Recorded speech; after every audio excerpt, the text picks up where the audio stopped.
आज हमारे पास जो टॉपिक है वो जो टॉपिक है कौन सा, वैद्युत अपघट्य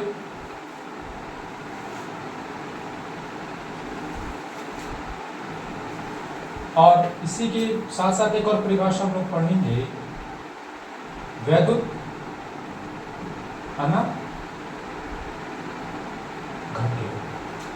कौन सा, वैद्युत अपघट्य और वैद्युत अनपघट्य। दोनों एक दूसरे के यहाँ विरोधी हैं, दोनों अलग अलग तरीके के पदार्थ हैं। विरोधी नहीं कह सकते, दोनों जो दोनों हैं ये तो अलग अलग प्रकार के पदार्थ हैं। इन दोनों प्रकार के पदार्थों की विशेषताएं अलग अलग प्रकार से हैं। जो पहला आपके पास है वैद्युत अपघट्य, तो वैद्युत अपघट्य को अंग्रेजी में कहा जाता है इलेक्ट्रोलाइट। क्या कहते हैं, इलेक्ट्रोलाइट। और जो दूसरा है वैद्युत अनपघट्य, उसको अंग्रेजी में कहा जाता है नॉन इलेक्ट्रोलाइट। क्या बोला जाता है, नॉन इलेक्ट्रोलाइट। ठीक है।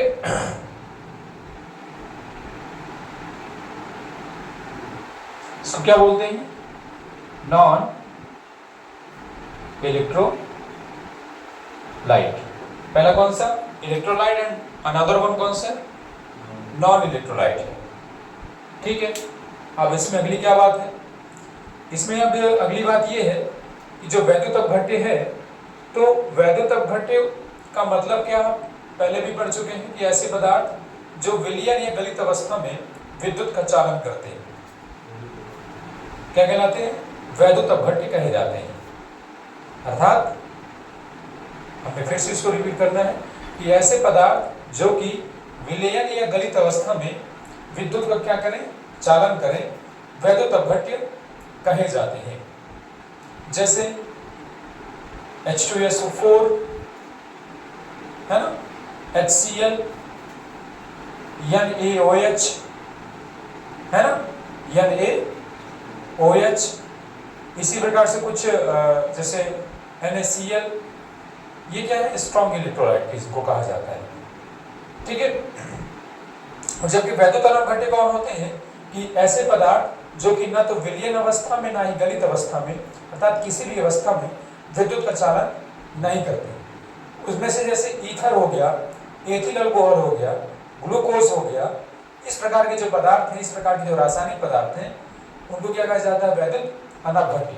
मतलब ना तो वो क्या धातुएं हैं, वो क्या, वो ना तो धातुएं हैं, अगर मान लीजिए जल में घुलित भी हो जाती हैं तब भी वो अपने आयनों में नहीं टूटते।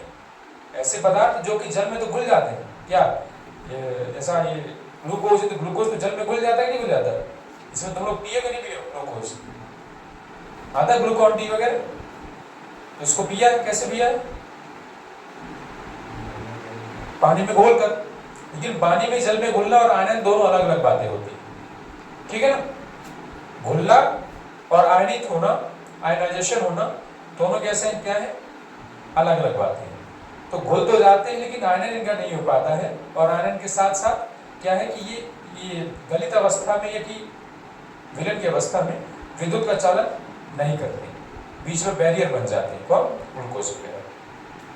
तो वैद्युत अपघट्य भी कितने प्रकार के होते हैं, वैद्युत अपघट्य भी दो प्रकार के होते हैं।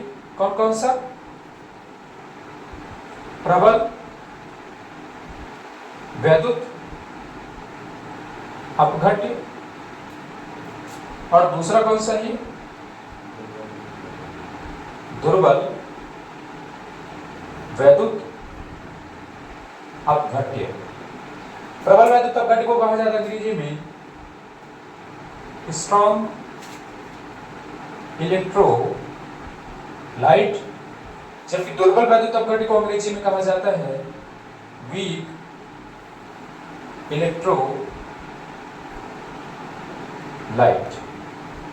स्ट्रॉन्ग इलेक्ट्रोलाइट है, वीक इलेक्ट्रोलाइट। कौन कौन सा, स्ट्रॉन्ग इलेक्ट्रोलाइट, और दूसरा कौन सा है इसमें, वीक इलेक्ट्रोलाइट। दुर्बल वैद्युत अपघट्य का मतलब क्या बोले तो, और प्रबल वैद्युत अपघट्य का मतलब क्या हो, क्या है, ये सुन लीजिए। प्रबल वैद्युत अपघट्य ऐसे वैद्युत अपघट्य होते हैं, ये तो पहली बात ये है कि वैद्युत अपघट्य ऐसे होते हैं कि जो विलयन गलित अवस्था में अपना विद्युत का चालन करते हैं। लेकिन विद्युत का चालन करने के लिए कौन जिम्मेदार होता है, आयन जिम्मेदार होते हैं। कौन से आयन? धन आयन और ऋण आयन, अर्थात केटायन एंड एन आयन जो होते हैं वो जिम्मेदार होते हैं। ठीक है, तो अब जब जिम्मेदार होते हैं केटायन एंड एन आयन, तो उनको कैटेगराइज कैसे किया जाता है? कैटेगराइज करने के लिए हम ये मान लेते हैं कि प्रबल वैद्युत अपघट्य क्या होते हैं, उनमें उनका जो आयनन होता है, आयनन क्या है? सर्वाधिक होता है या उच्चतम आयनन होता है, मतलब अधिकतम जब आयनन का होता है प्रबल वैद्युत अपघट्य, अर्थात इनको कहा जा सकता है कि ऐसे वैद्युत अपघट्य जिनका आयनन सर्वाधिक होता या अधिकतम होता है, ऐसे वैद्युत अपघट्य जिनका आयनन कैसा होता है? अधिकतम होता है, उसको क्या कहा जाता है? प्रबल वैद्युत अपघट्य कहा जाता है। ठीक है, बता सकते हैं क्या परिभाषा बोली मैंने अभी?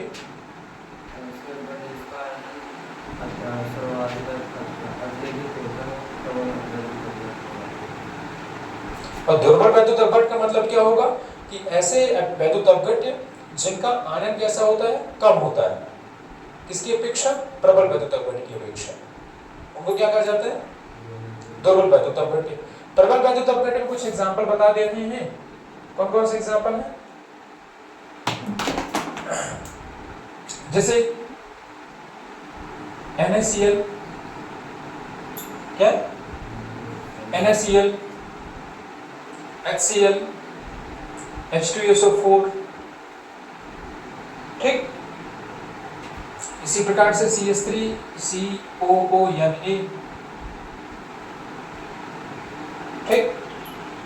इसी तरीके से NH4Cl, अमोनियम क्लोराइड, ये क्या है? प्रबल वैद्युत अपघट्य है। जब दुर्बल वैद्युत अपघट्य के बारे में चर्चा करते हैं तो आपको पता होना चाहिए ये कौन कौन से, जैसे NH4,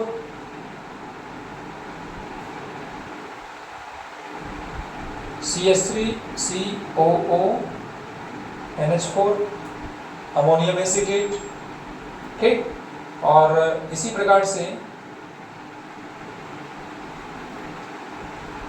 CH3COOH, ठीक। तो चलिए लिख लीजिए